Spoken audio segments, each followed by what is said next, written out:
2025 সালে শান্তিতে নোবেল পুরস্কারের জন্য মনোনীত হয়েছেন টেসলা এবং স্পেস এক্সের সিইও, বিশ্বের সবচেয়ে ধনী ব্যক্তিদের একজন ইলন মাস্ক। ইউরোপিয়ান পার্লামেন্টের সদস্য ব্রাঙ্কো গিমস ইলন মাস্ককে শান্তিতে নোবেল পুরস্কারের জন্য মনোনয়ন জমা দিয়েছেন।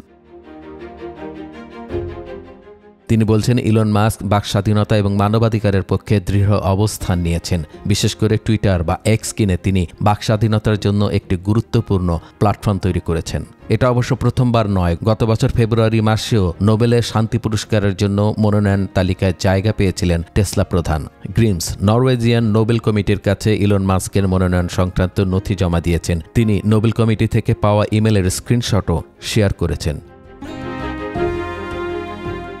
ইলন মাস্ক শুধু একজন উদ্যোক্তা নন, তিনি বিশ্বজুড়ে প্রযুক্তি এবং উদ্ভাবনের মাধ্যমে মানবতার উন্নয়নে কাজ করছেন। টেসলার মাধ্যমে পরিবেশ বান্ধব গাড়ি, স্পেস এক্সের মাধ্যমে মহাকাশ গবেষণা এবং স্টারলিংকের মাধ্যমে ইন্টারনেটের সুবিধা পৌঁছে দিচ্ছেন প্রত্যন্ত অঞ্চলে।